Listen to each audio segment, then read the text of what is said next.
Yo el aplauso ya me lo llevo. Bueno, muchas gracias en primer lugar a la organización por haber contado conmigo para cerrar el evento. Qué responsabilidad. Y sobre todo por haber elegido mi ponencia. Y muchas gracias a todos por haber aguantado hasta el final.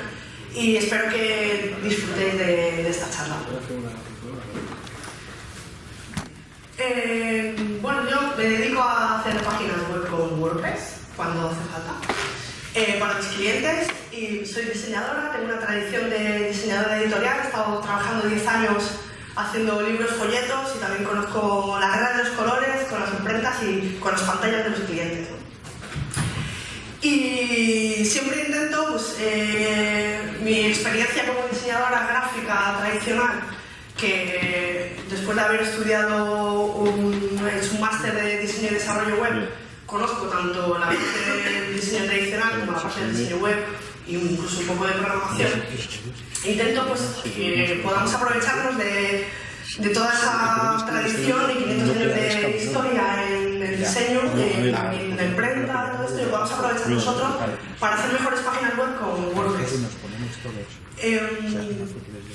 ¿Cuántos de vosotros es la primera webcam a la que venís? ¿Podéis levantarlo, por favor? Pues yo diría que la mayoría de vosotros es vuestra primera webcam. Llegamos al final de la webcam. Supongo que habréis vivido lo que vivimos todos en la experiencia de la webcam, ¿no? Cómo la gente comparte su conocimiento de manera altruista, voluntaria. Al principio no entiendes por qué, y poco a poco, cuando participas más en la comunidad, lo tienes clarísimo, entiendes perfectamente por qué la gente lo hace, e incluso quieres hacerlo tú. Por eso yo, como lo entendí, pues no paro de compartir conocimiento siempre que puedo.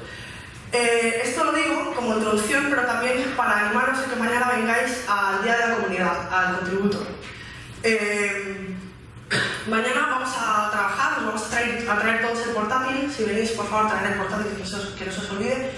Vamos a aprender cómo contribuir a WordPress. Todo lo que no nos gusta de WordPress lo podemos cambiar. WordPress lo hacemos nosotros, como decía Fernando, no sale WordPress de los árboles. Y es muy bonito contribuir al proyecto, y que mañana una mejora que tú has hecho la puedas ver en el software que está instalado en el 30% de las webs de España y el 60% de los CMS.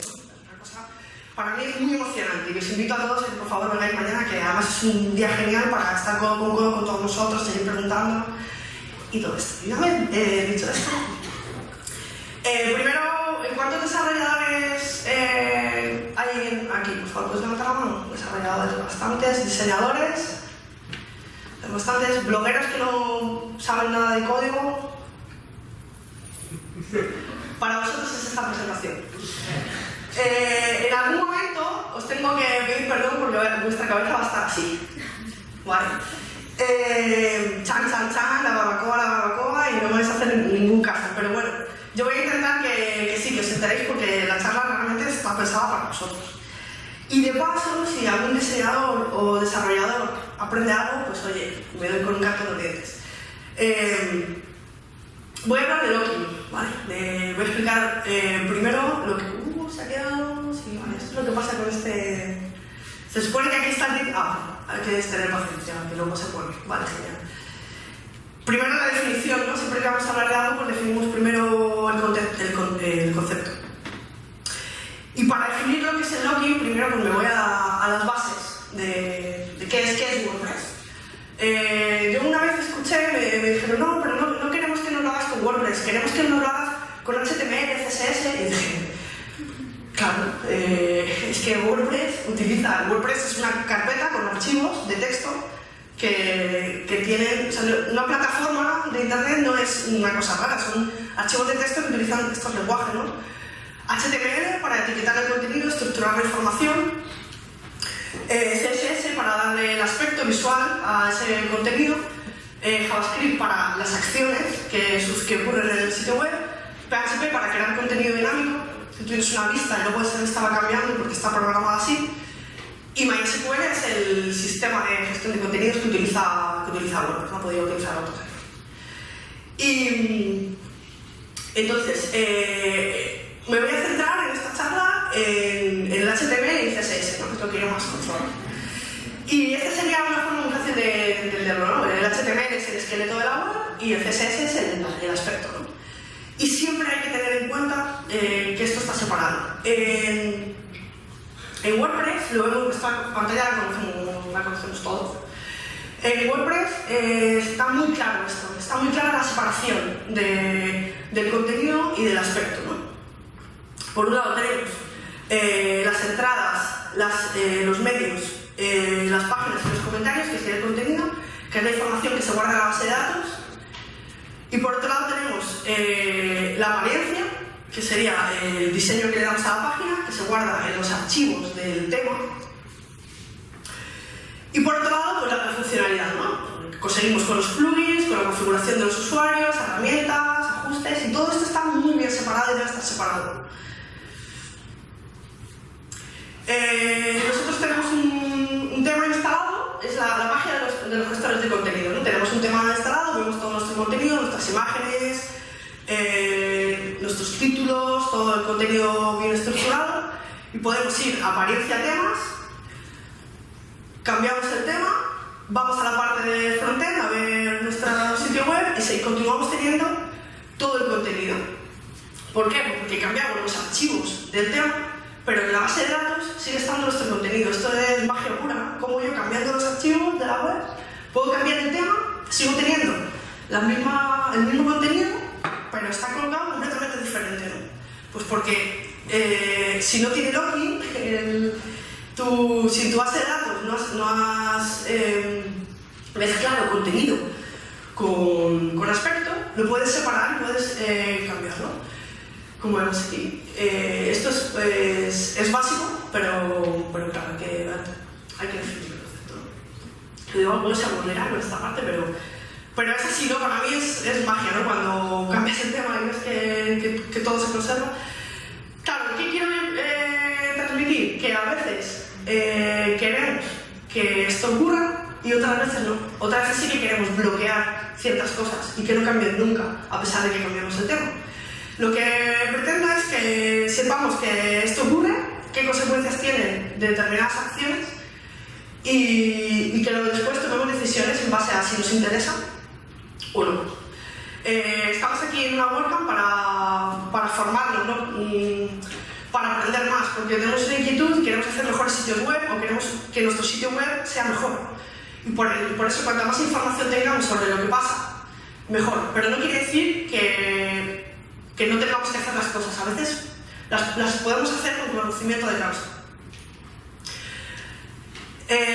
Los maquetadores visuales, unos más y otros menos, puede que generen login en tu instalación, porque a veces cuando desinstalas el login ocurre esto, se mezclan los shortcodes que son de programación con tu contenido, entonces mezclas HTML con CSS y con PHP. Y claro, tu contenido no está limpio, está mezclado con otros contenidos raros que tú eso luego no lo puedes leer, son códigos raros, que no es tu contenido, el contenido que tú has escrito. Entonces, dependes de ese plugin para que se vea correctamente, ¿no? Quite los códigos y se vea solo tu texto. Hay sistemas ya para poder eliminar esto, poder limpiar el contenido y evitar el login, pero tenemos que saber que lleva un poco más de trabajo, que hay que instalar un plugin para poder limpiarlo. Entonces, nosotros a la hora de gestionar cuando instalamos el tema o el plugin para el editor visual, estamos haciendo gestiones en el backend. Entonces, backend y frontend son conceptos que sí que controlamos, ¿no? Vale, estoy hablando para vosotros los blogueros. Vale. Si no entendéis algo, por favor, paradme, que me gustaría que entendierais todo, ¿vale? Es una ponencia a nivel principiante. Entonces, cuando estamos haciendo una gestión del contenido en el frontend, también podemos provocar login y tenemos que saberlo cuando nos interesa provocarlo y cuando no. Entonces, cuando estamos escribiendo, cuando escribimos en mayúsculas, estamos bloqueando, cuando escribimos en mayúsculas, estamos mezclando el HTML con el CSS, con el teclado. Si tú escribes directamente en mayúsculas, estás bloqueando que ese estilo vaya en mayúsculas. La mayúscula no es contenido, la mayúscula es aspecto. Porque tú cuando escribes en mayúsculas no estás dando sentido, o no estás dando sentido, sí que lo puedes dar porque es gritar en internet, pero no le estás dando no es contenido porque no es ortografía, es aspecto. No, o sea, sí le das sentido porque con el aspecto del diseño le das un sentido, una imagen que quieres transmitir, pero no es contenido en sí mismo, no sé si me explico. Entonces no podemos escribir directamente en mayúsculas porque estamos bloqueando la mayúscula. No podríamos, imaginemos, pensamos en grande, 1000 entradas, que todas las entradas hemos escrito en texto en mayúscula.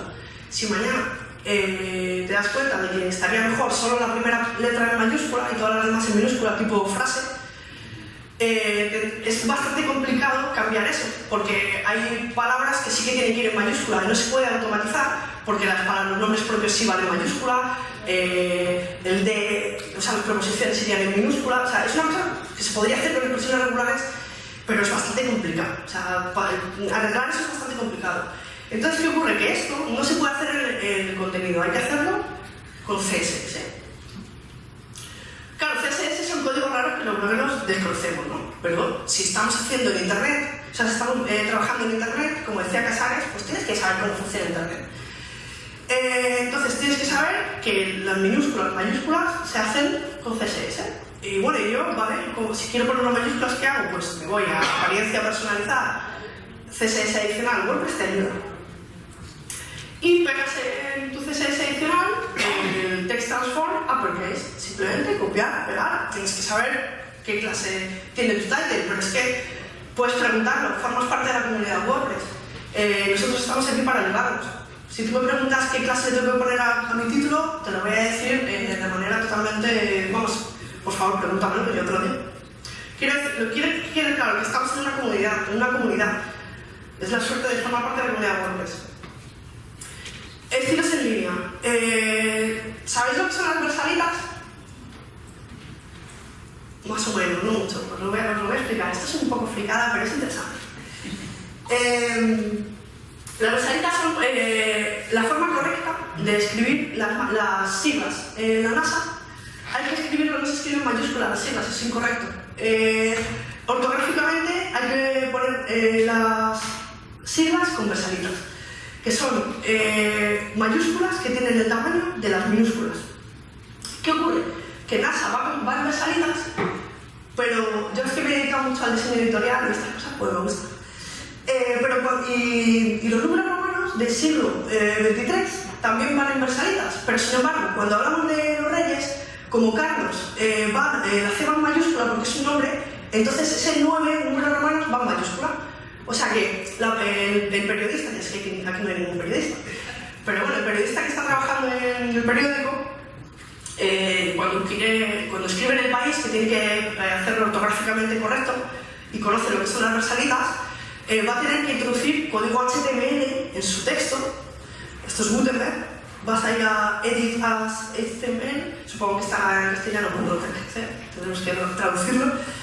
Y tendrás que, o sea, no hay otra manera, tienes que entrar en tu código, editar el HTML y meter ese código, decirle al texto, creas un span y dices font variant small caps, perdón. ¿Qué ocurre? Que al introducir, al mezclar el CSS con el HTML, esto va a estar siempre así. Se va a quedar bloqueado. Tú, por mucho que cambies el tema, siempre NASA va a estar con versalitas y el siglo XXIII también va a estar con versalitas. Estás generando, estás bloqueando eso, ¿no? Pero lo haces porque tú quieres. En un sitio pones las versalitas y en otro no. Lo que vienen las imágenes. A ver, los programas de edición ya no se utilizan, ¿vale? Para la web. Los programas de edición se utilizan para fotografía o para darle un sentido a las fotografías, pero ya hace muchos años que no se utiliza Photoshop. Esto es Photoshop, GIMP, que es de código abierto, software libre, y bueno, código abierto no sé si es software libre, sí, y el Paint. El Paint también se puede utilizar para hacer muchas cosas. Ya no se utiliza Photoshop, es para retoque fotográfico, ¿vale? ¿Por qué digo esto? Porque muchas veces, esto sería, ¿no? ¿Para qué sirve Photoshop? Dices, bueno, pues porque me quiero hacer un montaje de un niño en la nariz de un perro, para arreglar una fotografía porque es antigua y tiene, está rota, para hacer montajes para recortar el silueta de imágenes y hacer un fondo transparente. Para hacer este tipo de cosas sí utilizamos Photoshop, pero no utilizamos Photoshop. Por ejemplo, también, perdón, hay otro caso más, utilizamos Photoshop cuando, para los filtros, voy a hablar de los filtros ahora, ¿vale? Perdón que voy un poco acelerada. Cuando esta imagen siempre va a ir en blanco y negro, porque el hecho de que la imagen vaya en blanco y negro es para transmitir una nostalgia, que la chica no es que esté leyendo, es que está triste, nostálgica, melancólica, entonces nunca la vamos a querer en color, siempre la vamos a querer en blanco y negro. Pero, por ejemplo, habéis visto muchas veces que en las webs, cuando ponemos una fila de logotipos, muchas veces se pone en escala de grises todos los logotipos, y esto se hace para que no destaque uno más que otro, para que visualmente no te moleste, no haya mucho ruido. Se suele poner en gris. Si nosotros utilizamos el Photoshop para quitarle los colores a esta imagen, para ponerla en gris porque lo queremos en gris, vamos a perder muchísimas propiedades. Aquí estamos mezclando el contenido con el estilo. Lo haríamos así, ¿no? En una tira, porque esto, aunque lo pongamos en gris, va a seguir teniendo mucho ruido, ¿no? Lo haríamos así con el espacio en blanco, todo mucho más agradable, ¿no? Pero lo haríamos con CSS. Los filtros siempre se ponen con CSS. Podemos hacer maravillas. Podemos hacer borros a la imagen, cambiar el brillo, el contraste, poner una sombra paralela. Podemos rotar el tono o matiz, como decía Pincia, podemos invertir los colores, cambiar la opacidad, la saturación, poner sepia, el contraste y el brillo. Todo esto con CSS. No utilizamos Photoshop. ¿Por qué? Porque si lo hacemos en el navegador en vez de con Photoshop, no estamos generando una dependencia de Photoshop. Cuando hacemos esto con CSS, ¿cómo voy de tiempo, perdona? ¿Llevo 15 o me quedo? Ah, lo mismo, estoy a la mitad, ¿no? Podemos tranquilas. Vale, genial, gracias. ¿Qué nos permite? Pues que podemos, cuando el cliente nos dice, mira, es que me lo has puesto con esta sombra paralela, ¿me puedes poner un poquito menos de sombra o hacerla un poco más transparente porque es demasiado, ya no se llevan tanto esas sombracas como se llevaban antes? Pues yo cojo, cambio los valores del CSS y ya está, no genero dependencia, porque esta imagen, la piña, una vez que tú la editas y la subes a internet, a lo mejor el año que viene ya el archivo de Photoshop no lo tienes. ¿Cómo le quitas la sombra? ¿Cómo le cambias el contraste? Entonces tú siempre vas a subir la imagen limpia, pura, sin tocar, y luego esto lo vas a editar con CSS. De esta manera no tenemos dependencia, y además lo que vamos a poder hacer es animar estos valores, que es con Photoshop ya, así que no se puede. Podemos, de una manera muy sencilla, hacer que estos valores cambien en tiempo real, ¿no? Y entonces, claro, esto, por mucho que tú lo hicieras en Photoshop, al final tendrías que enviar todas las imágenes distintas con una secuencia infinita entre una y otra para que se pudieran animar. O sea, ¿de qué manera se podría hacer si lo hicieras con Photoshop y no con CSS? Entonces, aprovechemos las características y no generemos dependencias de programas. Y ya no solo la dependencia, sino que es que, como comentaba antes, habrías perdido el archivo bruto. De la misma manera, cuando ponemos textos sobre imágenes, muchas veces tenemos la tentación de colocar un texto en una imagen y subirla ya con el texto puesto. Esto se ve muy habitualmente. Esto nunca se hace así, se hace con un posicionamiento absoluto. Con CSS y colocamos el texto independiente de la imagen. Si mañana queremos poner otra foto de otra centolla atlántica, pues lo podemos hacer sin problemas. No tenemos o que en vez de ponerlo disponible, queremos poner producto agotado y la imagen de la centolla ya te la has cargado, sin haberlo salido pareado, que como ya realmente me parece, tengo que hacer un poco todo lo que tengo.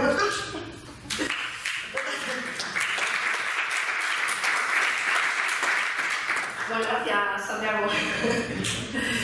Entonces, bueno, posicionamiento absoluto. Te enseño el código, pero bueno, no, ya tampoco pasa nada.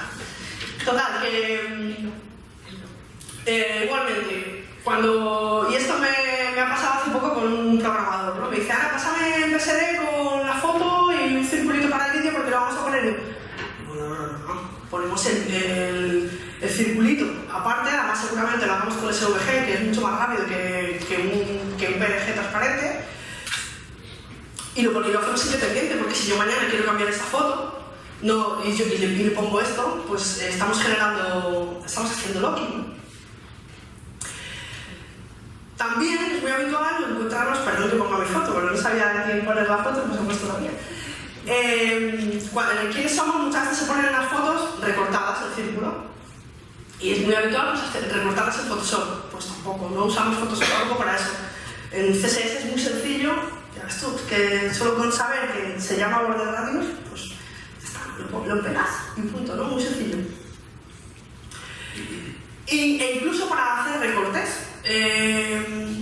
Y esto puede ser que a veces sí te interese recortar, pero hay muchas veces en las que no te interesa recortar. O sea, si tú siempre vas a utilizar esa imagen en una proporción de 1 a 1 que la quieres cuadrada y siempre la vas a utilizar así, la puedes recortar y la otra foto eliminarla. Pero si tú tienes esta foto y en un momento dado vas a querer poner en tu tema, vas a querer que sea la imagen cuadrada porque la vas a poner de imagen destacada en la portada del blog en la que tienes todas las entradas, pues sí, muy bien que esté así, recortada. Pero si quieres utilizar un único archivo, la misma imagen, para ponerla en la entrada y para ponerla en la cabecera del blog, pues no la puedes recortar. Necesitas subir a tu WordPress la imagen en bruto, el archivo sin recortar. Entonces esto es una cosa novedosa de CSS que antes solo se podía hacer cuando las imágenes eran imágenes de fondo, pero ahora se puede hacer incluso aunque la imagen esté puesta tal cual en el contenido. Si nosotros le decimos que el tamaño sea mida lo mismo, ¿no? Le decimos pues 30 rem por 30 rem, 30 de ancho y 30 de alto, pues la imagen se achata, no se hace así. Lo que se hace es que es la misma imagen, ¿vale? La torre, si veis la torre a la izquierda, es la misma imagen pero está achatada, ¿no? Esto no se podría hacer así. Lo que hacemos es utilizar la propiedad CSS Object Fit. Con esta propiedad, que es lo que decía que es novedoso, si le decimos Object Fit Contain, contain es la misma propiedad que antes decíamos al background, ¿vale? Esto para los desarrolladores. Contain lo que hace es que conserva la proporción de la foto y lo que sobra arriba y abajo te lo deja blanco. Y si quieres rellenarlo, como decía antes, para que sea cuadrada, lo que haces es decirle cover, Object Fit, cover, lo mismo que decías antes con el background, ahora lo dices con Object Fit. Y no necesitas que sea una imagen de fondo. De esta manera tenemos la imagen recortada por CSS, no en Photoshop, y la tenemos en una proporción 1 a 1. Que yo no lo puedo colocar. Así ahora mismo está centrado. Pero si os acordáis, había un edificio a la izquierda que a mí me interesa sacar, y además el puente lo quiero poner un poco más a la derecha. Bueno, pues no pasa nada. CSS lo tiene previsto y me deja hacerlo. Yo le digo que un 15%, que se echa a la derecha la foto un 15%, o el 16 o el 14, lo que yo quiera, y además lo veo en el navegador, le voy poniendo 14, 13, 12 números y coloco yo la foto donde quiera. Entonces no tenemos que recortar la imagen, porque si mañana me dices, oye, que me dan cuenta que esta palmera, quítamela, pues le pongo, en vez de un 15%, le pongo un 3% y lo echo para allá. No estoy generando locking, estoy dejando que mediante CSS podamos recortar la imagen como queramos. Luego repito una vez más, si no me cansaré de decirlo, no usamos Photoshop para estas cosas. ¿Qué sentido tenía? Sí, porque arriba y abajo no la he tocado. Él ha recortado a los lados, gracias por preguntar. ¿Que empiece en cero? El 15% es el 15% en el eje X. Y el 0 es el 0% en el eje Y. O sea, solo muevo un 15% a la derecha, de izquierda a derecha. Sí, gracias por preguntar, porque yo hay cosas que doy por hecho. Y también porque pienso que solo con saber que existe Object Fit, pues mañana lo miras y tienes un montón de ejemplos de tal. Bueno, ya lo miramos, en casa de testeamos. Pero sí, gracias por preguntar. Además, dices, ya, pero es que si yo quiero hacer una forma súper rara, quiero hacer un triángulo, o quiero hacer una flecha, o quiero hacer un aspa, lo puedes hacer. Además, esta herramienta gratuita en internet de ClickPath, que esta herramienta la conozco gracias a Mauricio Gelbes, que le mando un saludo desde aquí. Y simplemente, de una manera visual, colocas como quieres que se recorte la imagen, sin tener que comprender qué es lo que ocurre con el código, aunque ya sabes lo que pasa. Simplemente el porcentaje del eje X y del eje Y. Realmente, otra cosa que no he dicho al principio, porque estaba un poco nerviosa. HTML y CSS no son lenguajes de programación. Son formas de darle instrucciones al navegador para que haga las cosas. Para mí el HTML y CSS son más de letras que de ciencias. No son de informáticos, son de filósofos o filólogos desde mi punto de vista más que de informáticos. Porque realmente bueno, también de matemáticos o trigonometría y formas. Pero realmente el HTML es para jerarquizar la información, hacer una arquitectura de información, y el CSS es para darle el aspecto, ¿no? Es más de diseño que de programación. Es muy sencillo y creo que si te dedicas a internet, aunque no vayas a hacer esto porque vas a contratar a un profesional, por lo menos el hecho de que... Me sobra el mismo, acabo ya. Me estoy enrollando un poco porque... Gracias. El hecho de que... o sea, tener una web con WordPress no te obliga a saber cómo está construida. Pero como estamos en una web para aprender, cuanto más sepamos cómo funciona esto, mejor. Además vamos a comprender mejor cuando encargamos un trabajo, el esfuerzo que cuesta, o sea, lo mucho o lo poco que cuesta, ¿no? Cuando pedimos las cosas. Y para mí el HTML y CSS es muy sencillo. El JavaScript es un poco más complicado, pero esto es de letras. Entonces, simplemente, como decía, lo hacemos de una manera visual, copiamos el código y lo pegamos. Repito que hay que conocer qué clase de HTML está actuando en ese elemento, pero que tienes una comunidad a tu disposición. Y con esto termino.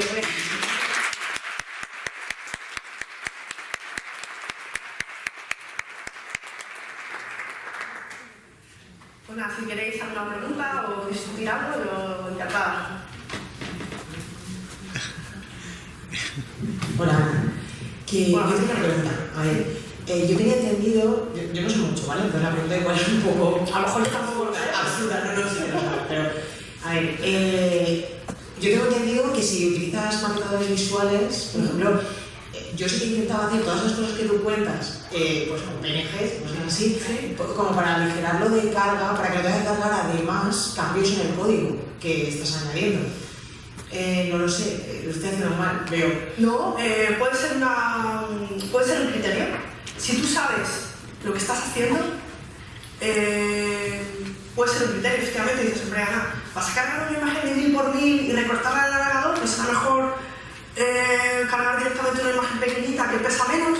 Te digo, sí, pero no vas a volver a querer utilizar ninguna de las partes de esa imagen. Por eso he dicho que lo más importante es saber lo que estás haciendo y saber qué se puede hacer en el navegador. Ahora, efectivamente, si tú la quieres recortar, pues sí, recórtala.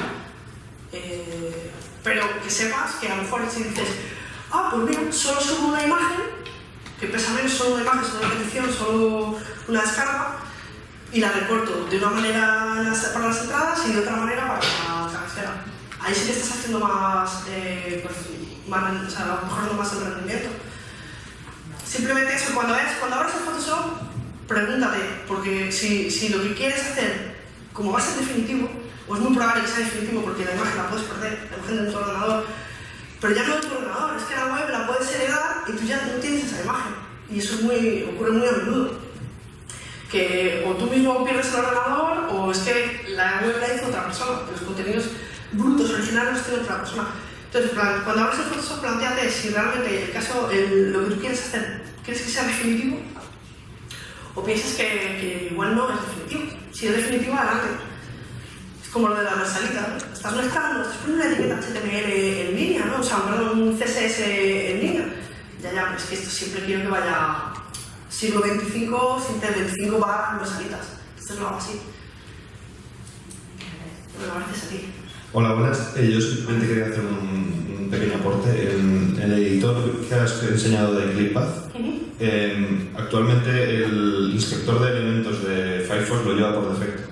Firefox lo lleva por defecto, ¿no? Sí, el inspector por defecto. Que no está totalmente soportado por todos los navegadores, que también es así. Sí, es así. Esto es una cosa muy novedosa. Sí. Lo último de... Pero es muy cómodo el tú ya tener subida la imagen directamente a WordPress y editarla visualmente en tiempo real en el inspector. Sin acudir a otras plataformas. No sabía que Firefox se podía hacer también, pues muy interesante, muchas gracias.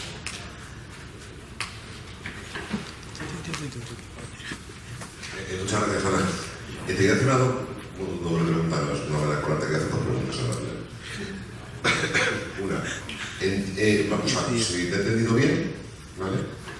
O sea, requeriría como, o sea, todo siempre que carguemos imágenes y demás en un blog, en una web, habría una parte como de planificación, ¿no? O sea, pensarte muy bien, porque vas a decir si esa imagen la vas a volver a reutilizar o no antes de recortarla, ¿no? Porque claro, yo también me pasa muchas veces, bueno, voy a subirla optimizada, la recorto, pero ya la has perdido, igual no la puedes perder. Esa parte, o sea, es un poco la orientación que te piensas siempre si lo vas a reutilizar o no. Esa es la parte más importante, ¿no? Sí. Y en relación con esa, entonces a mí me ha servido mucho y me lo voy a plantear, porque es verdad que muchas veces tienes una imagen muy chula y la subes y dices, no, la quiero desenfocada, que no sé qué, lo haces con el ordenador, lo subes y ya, si luego te la pierdes, siempre va a tener ahí. Ergo, ¿recomiendas a que todo blog que aspire a diseñar webs, no sé cuántos aprenda CSS? Pues mira, me alegra que me hagas esa pregunta. Porque al final todo lo que sacar, blogueros que no sepan escribir códigos. Sí. Mira, ¿cuál sería? O sea, que me estás diciendo que aprenda CSS. Voy a abrir la caja de Pandora. Puedes aprender CSS, que es muy bonito, como he dicho, y es para gente de letras. Pero si te niegas a aprender CSS, o que no te apetece, o que tú eres escritor y no quieres ocuparte de eso, ni quieres contratar a otra persona porque no tienes presupuesto o porque te gusta hacerte a ti tus propias cosas, aunque no llegues a todo lo que podría llegar alguien que sabe CSS, puedes utilizar maquetadores visuales. Hay un famoso maquetador visual, no, Divi, con Divi. He dicho Divi. Con Divi puedes hacer esto, es súper fácil, tienes todos los filtros, y además que cada 15 días se superan y todas las novedades de CSS te las facilitan con un tirador, lo puedes utilizar, o sea, los maquetadores visuales están pensados para estas personas que no quieren aprender CSS. Fíjate que realmente el CSS es muy fácil, pero claro, hay que pasar esa barrera de lo veo todo matrix a leo que simplemente estoy dando instrucciones. Entonces, si no quieres pasar esa barrera, utiliza maquetadores visuales con responsabilidad. Y si tengo tiempo para desarrollar esto, es que no sé quién me lleva el tiempo, pero no sé. Tengo 5 minutos. Ah, perfecto. Pues si no es importante, desarrollo un poco el tema. O sea, los maquetadores visuales, como hemos visto antes, puedes generar blocking porque efectivamente utilizan shortcodes y los shortcodes, aunque son geniales, porque los shortcodes, ¿sabes lo que son los códigos cortos, los shortcodes? Todos, ¿no? Todos. Lo que hacen es una función muy larga, ¿no? O sea, bueno, una función ni larga ni corta, te la convierte en un código que cualquiera puede utilizar, ¿no? La traduce a un código. Esto es igual a esto. Entonces, ¿qué pasa? Que al final ese código se queja en tu contenido y cuando quitas el traductor de códigos, que sería en este caso el plugin de Divi, pues te quedas con eso. He comentado antes que ya existe un plugin que directamente, supongo que mediante expresiones modulares, borra todo eso. Entonces no tienes problema. ¿Qué pasa? Que pierdes la maquetación. Claro, por eso tienes que poner un tema o hacer un diseño que sustituya a lo que has quitado. Y si lo quitas es para poner otra cosa. Entonces siempre lo haces. Y siempre lo haces, efectivamente, si cambias de tema es porque quieres cambiar el diseño. Y es más, lo que yo diría es que Divi lo que te da es que puedes, o sea, de hecho creo que Divi tiene menos login que un tema hecho a medida. ¿Por qué? Porque ¿cuándo quieres cambiar de tema? Hemos dicho que en los temas solo hay diseño, no hay funcionalidad, está separado, solo hay aspecto. Con Divi tú puedes cambiar el aspecto como quieras sin tener conocimientos de programación, o bueno, sin tener que utilizar programación, y puedes cambiar el aspecto de cabo a cabo. Entonces, no necesitas cambiar de tema, simplemente cambias el aspecto. Si tienes un tema hecho a medida, si quieres cambiar el aspecto, pues tienes o bien que cambiar el tema o bien que cambiar la programación de ese tema. Estos maquetadores visuales permiten que la capacidad de crear sitios web y crear secciones nuevas de una web sea independiente del programador, con lo cual promueven la democratización de contenido de publicación. Nosotros, como utilizamos WordPress, no siempre utilizamos, no siempre programamos en Java ni en este tipo de lenguajes, no utilizamos WordPress porque ya está inventada y no queremos inventar la rueda de nuevo. ¿Qué ocurre? Que hay que utilizarlo con cabeza, sabiendo que si maquetas las entradas, luego vas a tener que utilizar algo que te limpie los shortcodes, sabiendo lo que ocurre, lo que hablamos también del recorte de fotos. ¿Vas a recortar una foto circular y quitarle el fondo para ponerla en el apartado de quiénes somos? O a lo mejor el día de mañana la identidad corporativa de tu empresa cambia y ya no quieres círculos y quieres algo con aristas. Pues plantéate, sé consciente de lo que haces, de las consecuencias que tienen tus decisiones, planifica y actúa en consecuencia. Esa sería mi respuesta, Fernando. Ojalá, un cachotito que me llevas, vamos. No sé, es un poco de opinión personal, pero supongo que espero que sirva. Si alguien tiene alguna pregunta. Una pregunta, tema velocidad. El micrófono. Se lo lleva. Nada, más que una pregunta, una sugerencia a una de las preguntas que he hecho antes, sobre que si tendríamos que, una persona que trabaja con WordPress tendría que aprender CSS. Hombre, yo creo que sí, un poquito de CSS de supervivencia. Bueno, sabéis, seguro que algunos sabéis que trabajo en soporte de Boluda.com y creo que bueno, mis compañeros ya directamente cuando es una pregunta de CSS me lo asignan a mí, ¿no? Pero puede ser que el 50% de los tickets que resuelvo al día pongo cositas de CSS, ¿no? Yo creo que sí, que es interesante. Una de las cosas que más me preguntan, de hecho, son el uso de las clases preparadas en el body de WordPress y cómo ensancharlo, el contenedor, ¿no? En una página en concreto, ¿no? Entonces creo que es interesante que sí, que sepamos WordPress, o sea, CSS, si usamos WordPress, porque es que día a día necesitamos cambiar el color de cualquier cosita, el subrayado, etc. Y el TinyMC no te lo da. Así que sí, yo creo que es importante. Sí, Flavia, pero puedes tener un sustituto. Yo sé CSS y cada vez que aprendo algo nuevo me gusta más y más. Para mí es como un videojuego. O sea, me pasa la pantalla cuando consigo colocar bien los elementos. Para mí es flipante. Ojalá que todo el mundo supiera CSS, es maravilloso. Pero yo pienso en mis clientes y clientes. Y de hecho clientes primero porque estaba pensando en la secretaria de una asociación que me dice, oye Ana, que he cogido la sección esta de la biblioteca de Divi, la he arrastrado como tú me dijiste y he creado una nueva sección en la homepage. Y es una tía que tiene casi 60 años. Y yo le digo, enhorabuena Pepi, eres diseñadora. Y nos echamos unas risas y es una alegría que esta señora, entonces no va a aprender CSS, aprende a arrastrar. ¿Qué pasa? Que más que CSS a lo mejor hay que aprender pues usabilidad, diseño, conocer a tu cliente, pues muchas cosas. Y también JavaScript y también pues todo. Cuanto más sepamos, mejor. Y cuanto más formación tengamos, mejor.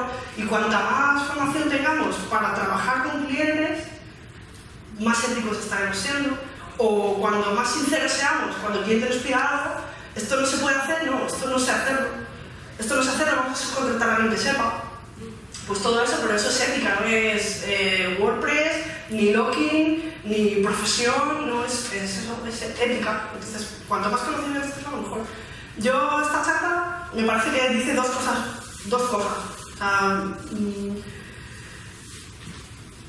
Una cosa, sé consciente de lo que ocurre en tu web cuando escribes y cuando subes imágenes y actúas en consecuencia. Ya está.